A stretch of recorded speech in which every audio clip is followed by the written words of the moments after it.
Welcome back to Second Helping, the show of choice for fans and followers of the number one league in all of collegiate athletics, the Southeastern Conference. Travis Reier, senior analyst for BamaOnline.com, part of the On3 network, joined by my great friend and co-host, Brent Beaird, longtime college football analyst for First Coast News down in Jacksonville, Florida. Of course, Brent also a voter for the most prestigious individual honor in collegiate sports, the Heisman Trophy. Brent, we have got spring games plenty coming up this weekend around the Southeastern Conference.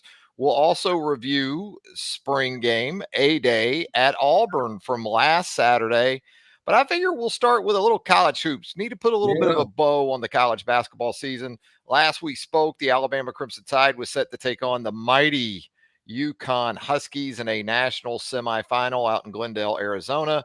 Didn't end particularly well for the Crimson Tide, although I'll say this, Nate Oates' team probably more competitive throughout the game than any of the six opponents that Danny Hurley's Huskies saw on the way to a second straight national title. Yeah, it's really amazing. And Trav, good to be with you. And by the way, a shout out to 9-year-old granddaughter Aurora, who's about to be 10 next week. Trav, she liked me to put it on every marquee around the area, but probably mentioning it on Second Helping is about the best I can do with that. Yeah, and you guys are almost like sharing birthdays because belated birthday wishes to our guy right here, Brent Beaird, and his twin brother, Brett. Yes. I won't get into numbers unless you want to, not because it makes you sound advanced in age. It makes me feel advanced in age when I talk about other people's birthdays more than my own. But happy birthday to all the Beards out there. Well, I appreciate that. And her mother, Shannon, has number 30 coming up. Wow. On the 25th. So we love our family, have a lot of fun with them, and grateful for them. But yes, the congratulations to UConn. It's amazing to say this, but March Madness victories over the past 2 years, UConn has 12, San Diego State has 7, and Alabama has 6. Wow. So that's rather impressive, frankly. Really tremendous year for the Tide.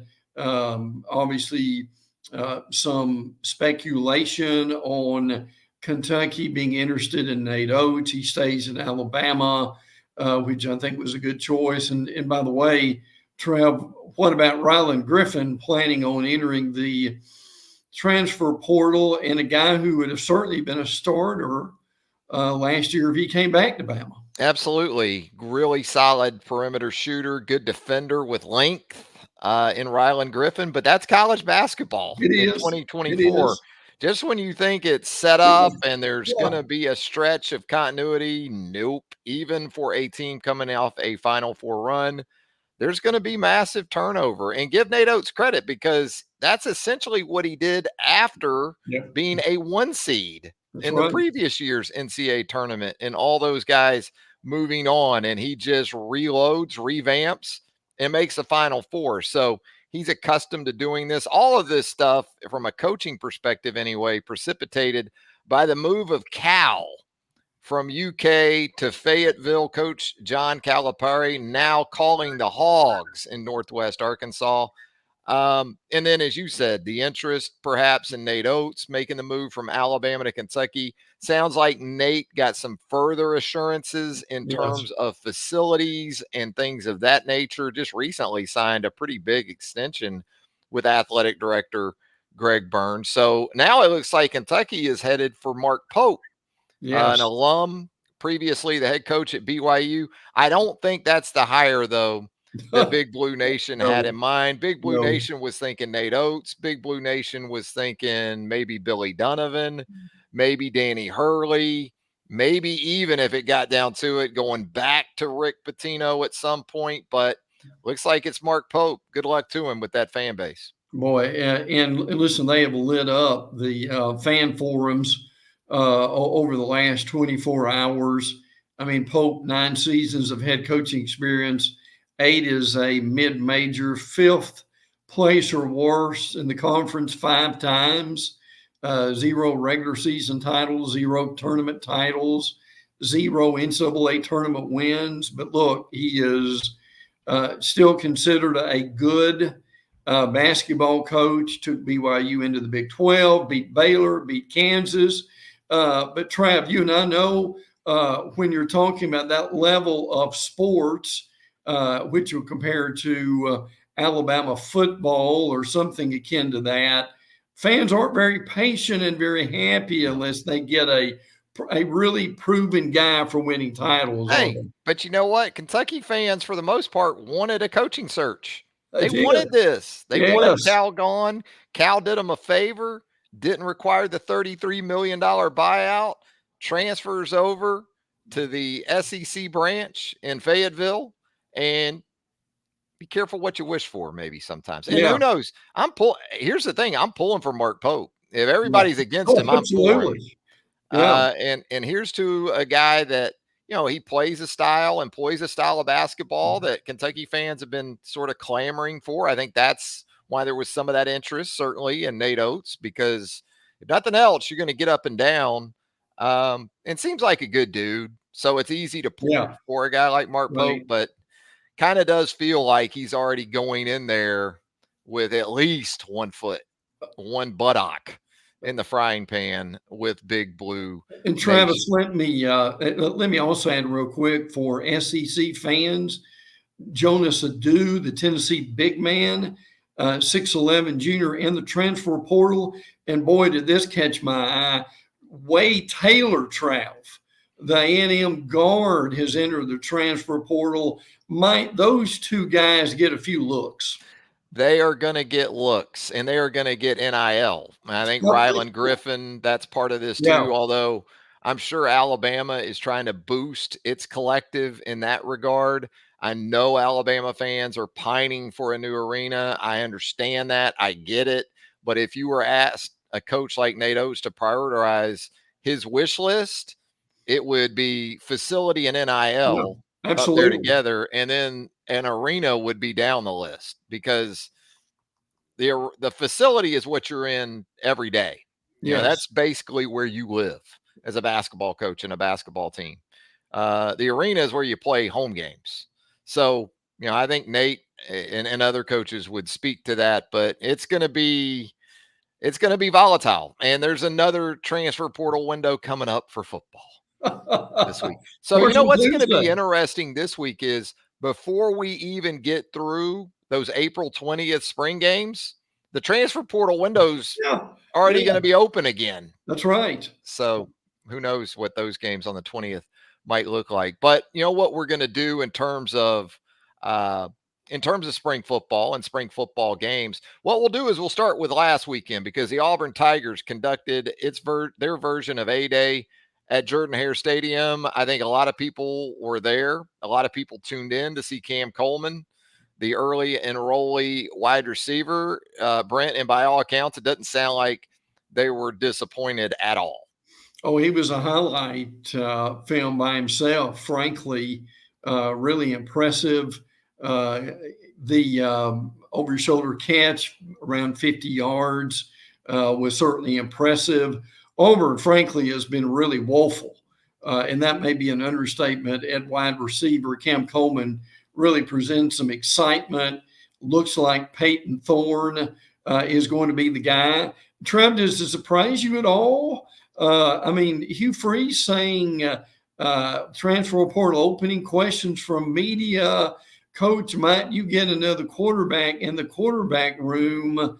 And Freeze, very almost uncommitted, maybe even to a no as far as bringing in another quarterback during the portal. Well, heading into that bowl game in Nashville, it sounded like Hugh pretty much committed to Peyton Thorne as the guy in 2024. Now, that dreadful performance in Nashville, you wondered after that, might Hugh walk that back a little bit? Really? And here's my thing. I don't really care what coaches say after spring games.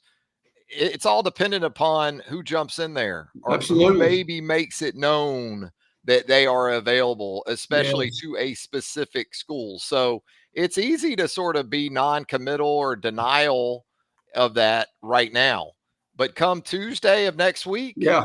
when you Yeah. really know who's in there and That's what right. type of designation they have in terms of being open to a full recruitment or perhaps already knowing where they're destined to go based on their designation, it really doesn't mean much. It doesn't No. mean much. And No. what I wanted to ask you about, Brent, is we are on the precipice of year 2 under Hugh Freeze at Auburn. What do you get a sense of the confidence level? Because so many times we've seen it. Nick Saban, Mark Richt, you can go through coaches, Sure. Kirby, other coaches around college football. That magical year 2, right? We've heard it referred to. Um, do you get that sense of confidence from Auburn right now, even with the Coleman buzz and the upgrade in talent, especially at the wide receiver position? Do you get that sense for this Auburn program right now? I think where you get more confidence will be on the line of scrimmage that they are better, or they where they need to be. No, but and a lot of that obviously is because Brian Harsin and Gus Malzahn would not or could not recruit linemen. I think what you hear from the Auburn media is because of what we've seen Hugh Freeze do before, he's going to do again at Auburn. And I was given this unsolicited the other day as I was doing another podcast.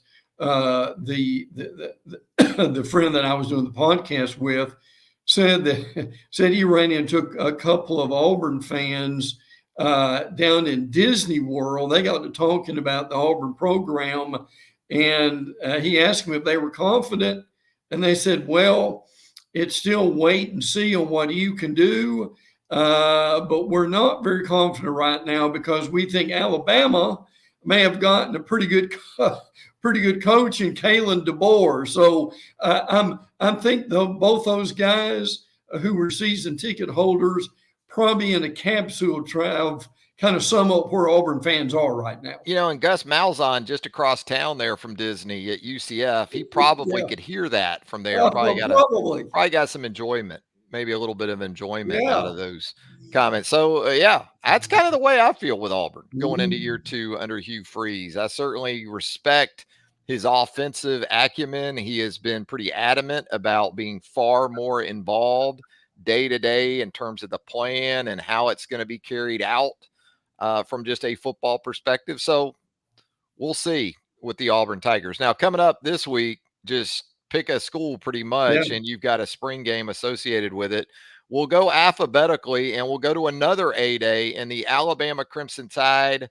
A-Day number 1 under new head coach Kalen DeBoer. Now, Nick Saban, we do know, will participate in the captain's ceremony at Denny Chimes, where annually Alabama captains, permanent captains from the previous season, put their hands and feet in the cement there, right there at the quad on campus. But boy, I think a lot of people are going to tune in. The scrimmage is going to be on ESPN at 4 Eastern. So that differentiates it from most of these Yes. other spring games. So let me get a storyline or two from you as it relates to the Alabama Crimson Tide on the field for Saturday afternoon. I think what's going to be different, I understand, is this is going to be offense versus Mhm. defense in the format, and fans are not used to that, or at least I haven't seen it in quite a while. Jane Roberts at right guard, understand probably won't play. He had a little foot situation, but he should be fine. The guy who's really been fine is Ty Simpson, the backup quarterback, had done very well in the last couple of scrimmages. Part of that throwing to Caleb Odom, all 6'5" of him, that is done really well. Keep hearing the names Zabian Brown and Red Morgan at DB who are doing well. And it's good to see James Brockmeyer maybe at center. So just some of the things we've heard this week, Trav. I know you've talked about those on podcast, but it should be a very interesting A-Day for the Tide. It should be. I think offensive tackle too. And we heard from Kalen DeBoer post practice Thursday night. Here's the thing about DeBoer too, compared to Nick Saban, Yeah. really transparent. Now, Nick Mhm. eventually would get around Yeah. to letting you True. in and telling you the things you wanted to know. But with Kalen, he's pretty much, it looks like offensive line and DB is where we're going to be active in the transfer portal. And I think, experience at DB, you love to hear good things about the early enrollees like Xavier Brown at corner, like Red Morgan at that Husky nickel position. But they seriously need depth. Experienced depth would be preferred if you could do it. That's a tough thing in the portal because guys typically want assurances of impact roles and then tackle on offense with the understanding that Caden Proctor, previously of Alabama, then to Iowa, perhaps back to Alabama now, could be a plug and play, replug and play option at one of those tackle spots. Still need to see Elijah Pritchett, still need to see Wilkin Formby, Miles McVay, one of those guys take a step forward at the tackle position. Also on Saturday, the Arkansas Razorbacks, Bobby Petrino back running that offense for Sam Pittman and the Hogs. I guess that's where the storylines start for Arkansas and extend right there to that primary position of focus for Bobby, the quarterback role.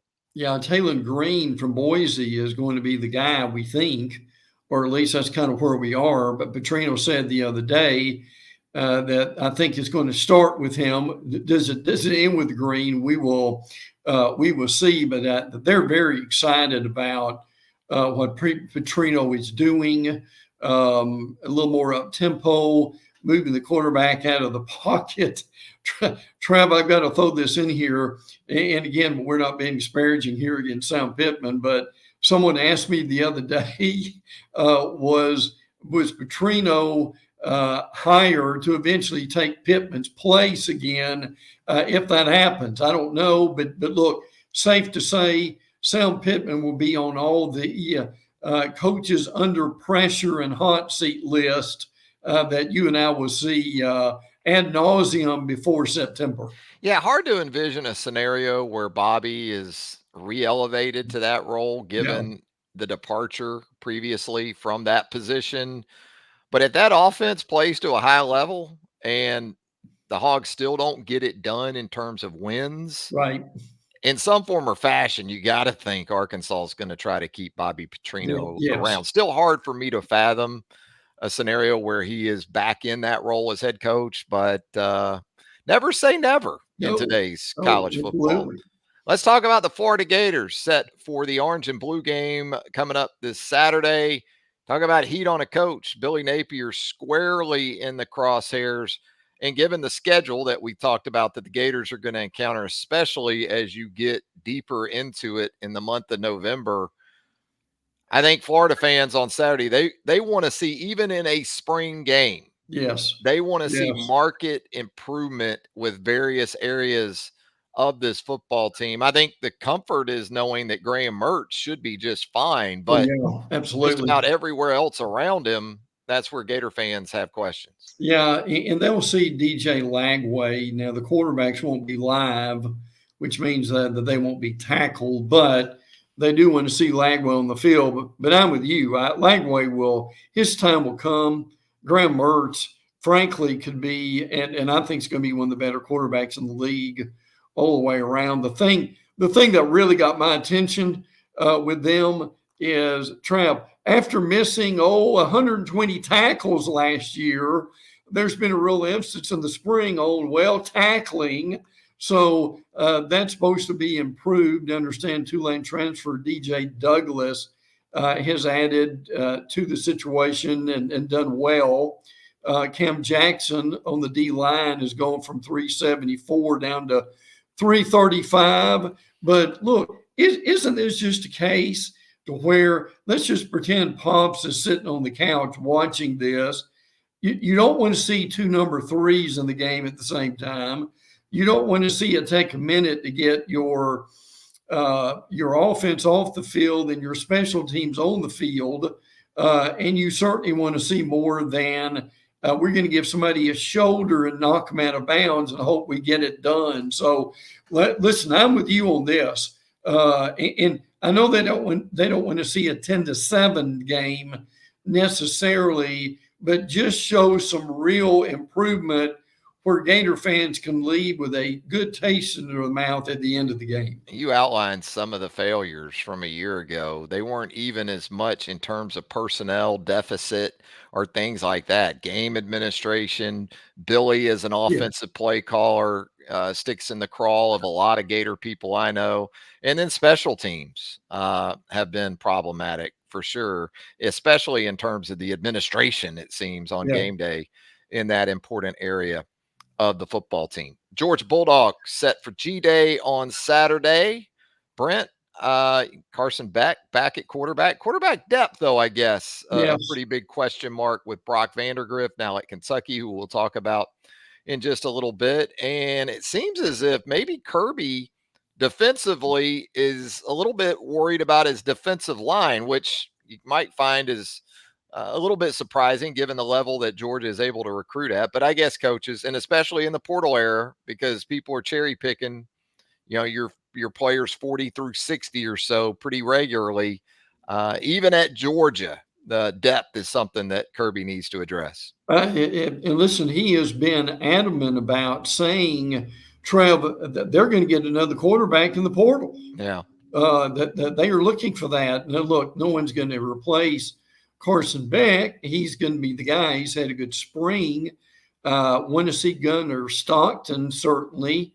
And then Ryan Pugilisky is also another guy. He may not play because of a knee injury. I'll be curious if Trevor Etienne gets in or if there's still some discipline going on. But you got Rock Robinson, Andrew Paul. Those are some guys that I think a lot of people would love to see. It's obvious Arian Smith and Dom Lovett have had a good spring. You throw Ra Thomas in there too. You mentioned the defense. Malachi Starks is out, but that gives some other guys like Jacoria Thomas a chance to play. Jalen Walker, Mikael Williams at linebacker. Look, are they loaded? Yes, but at the same time, that there's still plenty of questions, is there not, Travis, to won't be answered, but at least we'll get a little bit of more information during the spring. Yeah, when you think about Georgia and Kentucky, we're going to talk about next, some of that depth in a couple of important spots left the Bulldogs for Lexington. And yeah, I think certainly Georgia, you look at it, loaded once again. I totally get keeping Malachi Starks on the sideline until you absolutely need him, because he is that impactful on the defensive side of the ball. Probably right now going into next season, if you ask me my favorite defensive player in the SEC, it would be Malachi Starks. I just think the guy is that good. So let's talk about the Kentucky Wildcats. Noted football school, the Kentucky Wildcats now, Brent, with Mark Stoops up there and John Calipari now in Arkansas. Quarterback, seems like we talk about a transfer option with Kentucky just about every other year now. Yeah, really. We saw it with Will Levis. We've seen it really the last couple of three guys that the Wildcats have run out there behind center, and it looks like that'll be the case once again as we make that parallel between Georgia movement to the Commonwealth. And by the way, Trav, speaking of really good defensive players, Deion Walker on the defensive line is getting a little, certainly his share of attention that will extend into the season. But their big concern is how many other guys anywhere near as good as he is can they bring in there? I'm really curious about Vandergriff to see if he is as good as we've seen, as we've heard about. Obviously, he really hadn't played much during his time at Kentucky. And Trev, my biggest question might be, was there any going away gift from Mark Stoops to Cal before he left Lexington? No, I don't think so. I don't think there was anything like that. But yeah, the Kentucky Wildcats, looking to take another step. Say this for Stoops, man. You can pretty much count on year in and year out, 7-8 wins, going to go to a bowl game. Didn't end the way I think, got the win, I guess, over Louisville, right? Yeah, In right. the rivalry game, so that was a good thing. But otherwise, a team that really seemed to struggle down the stretch of last season. So let's keep it moving, Brent. Let's talk about the LSU Tigers, another quarterback situation that we have been monitoring, with the expectation being that Garrett Nussmeier would step right in there for Jaden Daniels. That appears to have been the case. Wide receiver, Malik Neighbors moving on to the NFL, Brian Thomas Jr. moving on to the NFL. Running back, that rotation, that depth there has been of interest, but probably more than anything, given the god awful performance on the defensive side Oh, yeah. from a season ago, so much turnover over there, especially in terms of staff. A lot of interesting things to check out with LSU, but I guess it starts with defense. Well, there's no doubt that's where they made all their changes. Brian Kelly was smart to be able to do that. Major Burns, a name that we've heard a whole lot about, has had a really good spring. So he is doing well. Now they are losing some guys. Jackson Howard, who's a linebacker, is going into the portal. I'm sure that is connected with the portal opening too. Also, and by the way, travel on the other side of the ball, Kyron Lacey at wide receiver. Boy, they've had a NFL plus some wide receivers as of late. Sounds like he's the next guy. Yeah. Could he be the next guy, Yeah. Trav? Yeah. That's what it sounds like. That's the expectation. I really like Garrett Nussmeier too, man. I do too. He Yes. has plus arm strength. He can make all the throws, but I think that kid, that guy has that it factor, that toughness too. He does. And I think up front, LSU on offense is going to be very good. So that's going to be beneficial to Nussmeier and Lacey and Mason Taylor, some of these other guys around them that'll step up, step forward. I don't worry as much about LSU on the offensive side. No. Again, defensively, and with Bo Davis coming in there, as we talked about, to coach that defensive Oh, line, you yeah. expect a dramatic improvement from the Tigers up front on defense. So let's talk about the Ole Miss Rebels coming up on Saturday, the Grove Bowl in Yes. Oxford, Mississippi. You talk about a transfer portal busy dude. That's Lane Kiffin. And you kind of anticipate it on the offensive side of the ball, the attraction to Lane's offense and what he does and the numbers that unit puts up on an annual basis. But probably as much as anything, I think Pete Golding and that defense have gotten a big lift from the portal. I think about all three levels of that Ole Miss defense going into 2024, really, really good additions over there. This is a sign of the ball that people have been waiting on for quite some time, and this is why Ole Miss is going to be picked as a playoff team. Frankly, Princely U, as they call him, he used to play at Florida.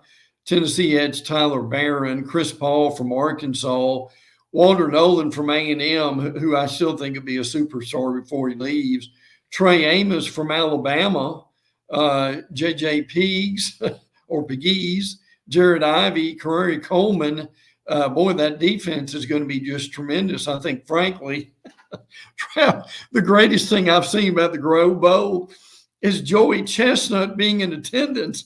Lane wants to have a hot dog eating contest. And at some point, Trav, how'd you like to be in that contest? Look over your shoulder, and there's Joey Chestnut standing there. No, that's an L if you're going against Yeah, Joey Chestnut and yeah. battling some of those Nathans that he devours at a record rate. Yeah, I think of the defensive additions, there's been so much made of Walter Nolan. I get it. You know, a premium recruit a couple of years ago, extreme value at his position. But Trey Amos, to me, might be as good of a Yeah. addition, especially within the league, going from Alabama to Ole Miss at corner, That's right. because Trey Amos was set to be a starter at Alabama. Yep, yeah, I, absolutely. I don't see a scenario where he wouldn't be a starter. Last season, as a depth provider, as more of a sub package guy, he provided some huge snaps, especially against Georgia in that SEC championship game after Kool-Aid McKinstry went out. So I think that's huge for Pete in that defense. And we'll see. You know, if it comes to fruition, you certainly expect the offense to continue to roll with Jackson Dart and Lane doing their thing over there. So as we look at the remainder of the SEC spring game action for this weekend, I guess that leaves us with the Vols of Tennessee. A lot of excitement once again for a Josh Heupel team. A lot of talk this spring about sincere, legitimate improvement on the defensive side. But I think we all agree. All eyes going to be on Nico No and doubt. that offense No on doubt. Saturday. Oh yeah, yeah. I think that's without a doubt. Chris Braswell coming over from Tulane at wide receiver. They've got some Squirrel White, obviously, in that mix. Still hear a lot of good things about, obviously, with Nico Amalevin, what he's capable of doing. Well, he will certainly be more accurate than what they've had from Milton last year. But look, you hit it. How they do defensively is going to make the difference for them. And I heard a beat writer from the Vols talk the other day about them, and I thought he made an interesting point. He said they'll go as far as their defense allows them. They'll be exciting on defense, but he said they may just be outside that top 12 in order to get to the playoffs. So I thought that was quite interesting. I've heard a little bit different, obviously, from Vol fans, but this is a team to watch, is it not? They are, and they're also in the market for a running back out of They Oregon are. State, Damian Martinez, who knows, he may follow his old head coach, Jonathan Smith, the Michigan State. The Spartans are in that mix as well, but just what Josh Heupel needs, right? Another big Yeah. time weapon on the offensive side of the ball. Martinez, 1,100 rushing yards for Oregon State a year ago. And you know what else, Brent? Coming up on April the 20th, 1 week from Saturday, we've still got Mississippi State, Jeff Lebby, and his maroon and white debut game over in Stark Vegas. You got Oklahoma, you got South Carolina, Texas A&M. So we're going to have a lot to talk about next week too. Well, we are. And let me remind folks also on Saturday, Ohio State has this spring game on Fox. Listen, this ESPN Fox battle is going to be unbelievable in the draft. That's the answer to Alabama. It is on ESPN Saturday. Oh yeah, there's no doubt about that. And also want to remind folks, Miami has this spring game Saturday. All eyes on Cam Ward. Florida State has this spring game next week. DJ Uiagalelei. I think that's going to be interesting to see where that goes. Oklahoma has moved its opener to Friday night with Temple, Murray State at Missouri on August 29th, which is a Thursday. So, and then you got that Sunday night game with LSU and USC in Las Vegas. So the TV on Labor Day weekend is going to be great. But Trav, you and I will sum up a lot of the. We'll review and preview again next week. But before we go, we need a quick pumps report. And how did the weather affect the Masters?